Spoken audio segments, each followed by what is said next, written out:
আজকে আমি আপনাদের কাছে আরেকটি স্কলারশিপের ইনফরমেশন নিয়ে এসেছি। যারা এবছর বিটেক, এমবিবিএস বা বিআর কোর্সে অ্যাডমিশন নিয়েছো, অর্থাৎ যারা এবার ফার্স্ট ইয়ারে ফার্স্ট সেমিস্টারে অ্যাডমিশন নিয়েছো, এবছর 2025-এ পাস আউট হয়েছো, তাদের জন্য একটা বড় অপরচুনিটি রয়েছে। এটা সমস্ত মেল ফিমেল উভয় ক্যান্ডিডেটের জন্য এটা অ্যাপ্লিকেবল।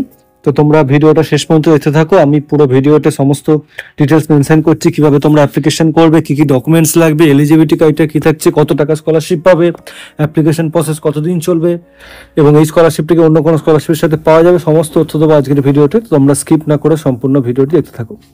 তো এটা হচ্ছে স্বামী দয়ানন্দ স্কলারশিপ প্রোগ্রাম 2025। এটা প্রত্যেক বছর 50,000 টাকা করে দেওয়া হয়ে থাকে এবং যারা এখন ফার্স্ট ইয়ারে এবছর অ্যাডমিশন নিয়েছো তারা হচ্ছে হয় বিটেক কোর্সে অ্যাডমিশন নিয়েছো, কোন ইঞ্জিনিয়ারিং কলেজে গভর্নমেন্ট বা প্রাইভেট, বা এমবিবিএস কোর্সে অ্যাডমিশন নিয়েছো, বা বিআর কোর্সে অ্যাডমিশন নিয়েছো। তিনটে কোর্সের জন্য এলিজিবল।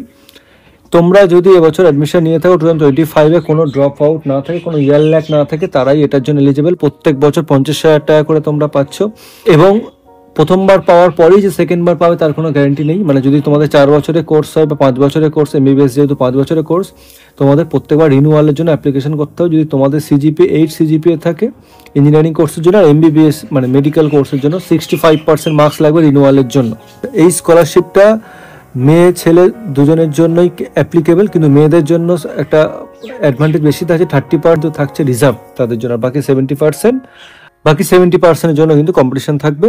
আচ্ছা, এবার এটা এলিজিবিলিটি ক্রাইটেরিয়া কি থাকছে? এলিজিবিলিটি ক্রাইটেরিয়া যেটা বললাম যে ফার্স্ট ইয়ারে অ্যাডমিশন নিতে হবে এবং সাথে লাস্ট যে ক্লাস 12-এর যে মার্কস, সেটা কিন্তু 80% মার্কস লাগবে। আর যেই ইঞ্জিনিয়ারিংয়ের জন্য, বিটেকের জন্য আর নিট আর মেডিকেলের জন্য হচ্ছে নিট এক্সাম দিতে হবে, তার কিন্তু র্যাঙ্ক লাগবে। আর যাদের ফ্যামিলি অ্যানুয়াল ইনকাম 12 লাখ বা তার কম, তারা এটার জন্য এলিজিবল হবে। আর যদি এগ্রিকালচার ব্যাকগ্রাউন্ড হয় তার জন্য কিন্তু আলাদা ডকুমেন্ট সাবমিট করতে হবে। যারা গভর্নমেন্ট স্কুলে পড়েছো একটু প্রেফারেন্স থাকবে, তোমরা পাবে। আচ্ছা, এবার কি করে এটা শর্ট লিস্টেড হবে? এটার জন্য তোমাকে অ্যাপ্লাই করার পর একটা স্ক্রিনিং টেস্ট হবে, সেটা হচ্ছে ইন্টারভিউ রাউন্ড হবে। সেই ইন্টারভিউর পর ভেরিফিকেশন হবে, ডকুমেন্টস বা গার্জেন মিটিং হবে, ভেরিফিকেশন হবে, তারপরে ফাইনালি শর্ট লিস্টেড যারা হবে তাদেরকেই কিন্তু ইনফরমেশন দেওয়া হবে মেলের থ্রু থেকে বা মেসেজ থ্রু থেকে, তোমরা ইনফরমেশন পাবে। এবং তারপরে যে স্কলারশিপটা ক্রেডিট হবে সেটা কিন্তু ইনস্টিটিউটের ফান্ড হবে, পার্সোনাল অ্যাকাউন্টে হবে না। ইনস্টিটিউট থেকে তোমাকে ইনফর্ম করবে এবং সেখান থেকে তুমি পেয়ে যাবে। এবার যেটা ইম্পর্টেন্ট হচ্ছে যে কী কী ডকুমেন্টস লাগবে অ্যাপ্লাই করার জন্য, কীভাবে অ্যাপ্লিকেশন করতে হবে সেটা আমি আসছি। এবং অ্যাপ্লিকেশন ডেডলাইন হচ্ছে 31 অক্টোবর, অর্থাৎ এই মাসের অক্টোবর 31 হচ্ছে এটা ডেডলাইন। তো এখনও বেশ কিছুদিন সময় রয়েছে। তো ফটোগ্রাফ লাগবে, সেটা স্ক্যান করে তোমাদের রেডি রাখতে হবে। অ্যাডমিশন যে প্রুফ সেটা লাগবে, বা কলেজের আইডি কার্ড লাগবে, যেটা হচ্ছে তোমার প্রুফ কলেজে অ্যাডমিশন নিয়েছো। ক্লাস 10-12-এর মার্কশিট লাগবে, সার্টিফিকেট লাগবে। যেই বা নিট যেটা তোমার জন্য অ্যাপ্লিকেবল সেটা রেজাল্ট লাগবে। কপি অফ ফি রিসিপ্ট, মানে তোমরা যেটাতে অ্যাডমিশন নিয়েছো সেই অ্যাডমিশনের ফি রিসিপ্ট লাগবে। ফ্যামিলি ইনকাম প্রুফ লাগবে। ইলেকট্রিসিটি বিল আর ওয়াটার বিল লাগবে। আর যদি বাড়ির কেউ মানে চাষবাসের সাথে জড়িত থাকে তাহলে এগ্রিকালচার ল্যান্ডের ডকুমেন্ট লাগবে। আচ্ছা, এবার এই অ্যাপ্লিকেশন ফর্ম ফিল আপ করার জন্য প্রত্যেকটা ক্যান্ডিডেটে কিন্তু একের বেশি অ্যাপ্লিকেশন করলে কিন্তু সেটা রিজেক্টেড হয়ে যাবে এবং তোমাদের এডুকেশনাল কোয়ালিফিকেশন ম্যাচ করার পরই তোমরা অ্যাপ্লাই করতে পারবে।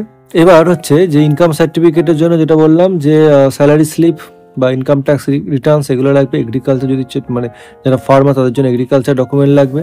বিপিএল কার্ড যদি থাকে সেটার জন্য অ্যাপ্লিকেবল, মানে সেটা তোমরা দিতে পারো। এবার কোনো কোয়ারি থাকলে তোমরা এই scholarships@swamidayanand.org এখানে তোমরা কন্ট্যাক্ট করতে পারো মেল করে, তোমাদের কোয়ারি যদি কোনো কিছু থাকে বা তোমাদের যদি কোনো কোয়ারি থাকে তোমরা আমাকেও এই চ্যানেলের এই ভিডিওর কমেন্টে তোমরা মেনশন করতে পারো, আমি সেটা অ্যান্সার দেওয়ার চেষ্টা করব। কিন্তু এখানে যেটা মোস্ট ইম্পর্টেন্ট জিনিস হচ্ছে যে এখানে কিন্তু ইনস্টিটিউটের থ্রু থেকে তোমায় কিন্তু স্কলারশিপটা দেওয়া হবে, তো সেই মতো ইনস্টিটিউটের ডিটেলসগুলো খুব ভালো করে ফিল আপ করতে হবে। আচ্ছা, এবার আমি আসছি কি করে তোমরা অ্যাপ্লাই করবে। এই অ্যাপ্লাই নাও বলে যে অপশনটা আছে সেখানে ক্লিক করতে হবে। অ্যাপ্লাই নাও বলে ক্লিক করলে এই পেজটা ওপেন হয়ে যাবে, অ্যাপ্লিকেশন পেজ।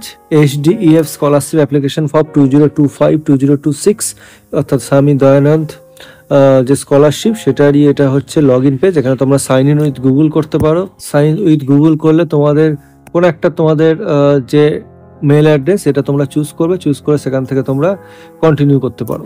তো সেটা কন্টিনিউ করলে স্বামী দয়ানন্দ এডুকেশন ফাউন্ডেশন যে স্কলারশিপ HDEF সেটার অ্যাপ্লিকেশন পেজ ওপেন হয়ে যাবে। এখানে আরেকবার কিন্তু এলিজিবিলিটি ক্রাইটেরিয়াগুলো মেনশন করা রয়েছে, আর লাস্ট ডেটও মেনশন করা আছে 31 অক্টোবর, এবং অ্যাপ্লিকেশনের যে ইনস্ট্রাকশন সেগুলো দেওয়া আছে। তো তোমরা এটা আরেকবার দেখে নেবে, দেখে নিয়ে তোমরা নেক্সট করবে।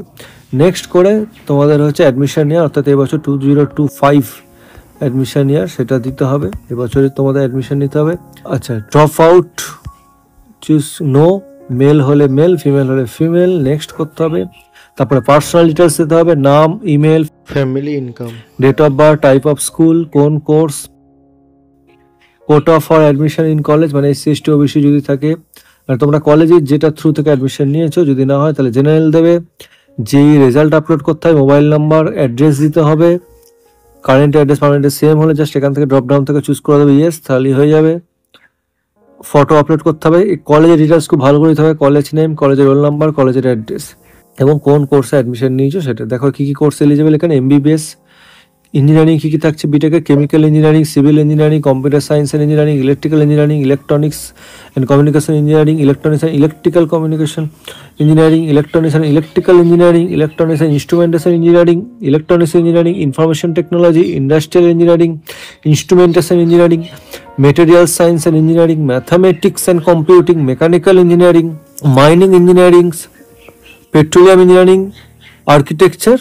বা যদি তোমাদের এটার মধ্যে যদি তোমাদের না পড়ে, তোমরা ধরো computer science and with AI special course নিচ্ছ, computer science with business study, CSBS, তখন তোমরা আদার চুজ করবে, চুজ করে প্রসিড করবে। প্রসিড করে তোমাদের এইটা কিন্তু ফিল আপ করতে হবে, যেগুলো ম্যান্ডেটরি ফিল্ড রয়েছে, তাহলে কিন্তু তোমাদের ফাইনাল অ্যাপ্লিকেশন পেজ আসবে, সেটা তোমাদের সাবমিট করলেই তোমাদের অ্যাপ্লিকেশন প্রসেস কমপ্লিট হয়ে যাবে। তো ফার্দার ইনস্ট্রাকশন তোমাদের ওই মেলের থ্রু থেকে বা তোমরা যে কন্ট্যাক্ট ডিটেলস দিচ্ছ তার থ্রু থেকে কন্ট্যাক্ট করা হবে। ইনস্টিটিউটের সাথে তোমরা কন্ট্যাক্ট রেখো। তোমরা যদি প্রথমে তো তোমাদের ইন্টারভিউ এগুলো হবে, শর্টলিস্টেড হবে, তারপরে ফান্ড যখন আসবে তখন ইনস্টিটিউটের ফান্ডে আসবে। এবং এই স্কলারশিপটা কিন্তু অন্য স্কলারশিপের সাথে অ্যাপ্লাই করা যাবে, এদের সেখানে কিন্তু কোনো মেনশন করা নেই যে অন্য স্কলারশিপ পেলে তোমরা পাবে না। তো তোমরা এটা অ্যাপ্লাই করো এবং তোমরা চান্সেস কিন্তু রাখো, মানে একটার বেশি স্কলারশিপ, মাল্টিপল স্কলারশিপ তোমরা অ্যাপ্লাই করো, যাতে তোমাদের মানে স্কলারশিপ অ্যাপ্লাই করা মানে তো শর্ট লিস্টে নয়, এটা কিন্তু দেখছো একটা ইন্টারভিউ রাউন্ড হবে, একটা স্ক্রিনিং টেস্ট হবে, তোমাদের চান্সেস কিন্তু বাড়বে। তো আমার এই ভিডিওটি যদি ইনফরমেটিভ মনে হয়ে থাকে তাহলে একটা লাইক করে দেবে, কোনো কোয়ারি থাকলে কমেন্ট করে জানাবে এবং পারলে চ্যানেল সাবস্ক্রাইব করে দিও, তাহলে যখন আমি পরবর্তী কোনো স্কলারশিপ বা এক্সাম রিলেটেড ভিডিও নিয়ে আসবো তার আপডেট তোমরা পেয়ে যাবে। ধন্যবাদ ভিডিওটি দেখার জন্য।